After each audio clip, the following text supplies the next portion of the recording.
200 acre മെഴുകുഞ്ചാൽ റോഡിന്റെ ഭാഗമായ മന്നാംകാല മുതൽ മച്ചിപ്ലാവ് വരെയുള്ളയിടത്തെ കുഴികൾ യാത്രക്കാരുടെ നടുവൊടിക്കുന്നു.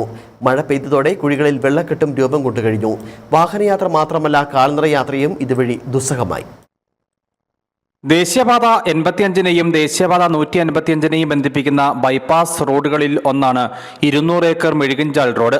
നാളുകൾക്ക് മുമ്പ് റോഡ് നവീകരണത്തിന് തുക അനുവദിക്കുകയും 200 ഏക്കർ മുതൽ മെഴുകുഞ്ചാൽ വരെയുള്ള ഭാഗത്തെ ടാറിംഗ് ജോലികൾ നടത്തുകയും ചെയ്തു.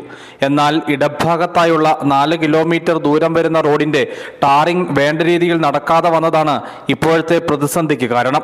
ഇതുമൂലം മന്നാങ്കാല മുതൽ മച്ചിപ്ലാവ് വരെയുള്ള ഭാഗത്തെ റോഡ് യാത്രക്കാരുടെ നടുവൊടിക്കുകയാണ്. ഇന്നിപ്പോൾ ഈ റോഡിൻ്റെ അവസ്ഥ എന്ന് പറയുന്നത് കാൽനട യാത്രക്കാർക്ക് പോലും സഞ്ചരിക്കാൻ കഴിയാത്ത സ്ഥിതിയാണുള്ളത്. കൊച്ചു കുട്ടികളടക്കം സ്കൂളിൽ പോകുന്ന കുട്ടികൾ, ഇരുവർഗ മേഖലകളിൽ നിന്നുള്ള ആളുകൾ അടക്കം സഞ്ചരിക്കുന്ന ഒരു റോഡാണിത്. ഇത് നാഷണൽ ഹൈവേക്ക് പാരലായിട്ടുള്ള ഒരു റോഡ് എന്നുള്ള നിലയിൽ വളരെ പ്രാധാന്യമുള്ള റോഡാണിത്. ആ നാഷണൽ ഹൈവേയിൽ എന്തെങ്കിലും രീതിയിലുള്ള ഒരു ബുദ്ധിമുട്ട് നേരിട്ടാൽ, ഒരു ട്രാഫിക് ബ്ലോക്ക് വന്നാൽ ഈ റോഡ് ഉപയോഗിക്കാൻ കഴിയും. 8 മീറ്റർ വീതിയിൽ പണിതിട്ടുള്ള ഈ റോഡ് ഇങ്ങനെ താറുമാറായി കിടക്കാൻ തുടങ്ങിയിട്ട് വളരെ കാലമായിരിക്കുന്നു.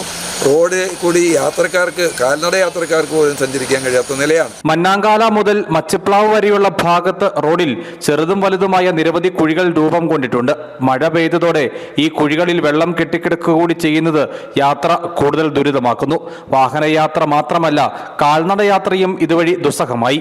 തുടർച്ചയായി മഴ പെയ്യുന്നതോടെ രൂപം കൊണ്ടിട്ടുള്ള കുഴികൾ വലുതാവുകയും വെള്ളക്കെട്ട് രൂക്ഷമാവുകയും ചെയ്യും. നൂറുകണക്കിന് വാഹനങ്ങൾ കടന്നുപോകുന്ന റോഡാണ് ഇങ്ങനെ കഴിഞ്ഞ കുറേ കാലങ്ങളായി നാട്ടുകാരുടെ നടുവൊടിക്കുന്നത്. News bureau, Adimali.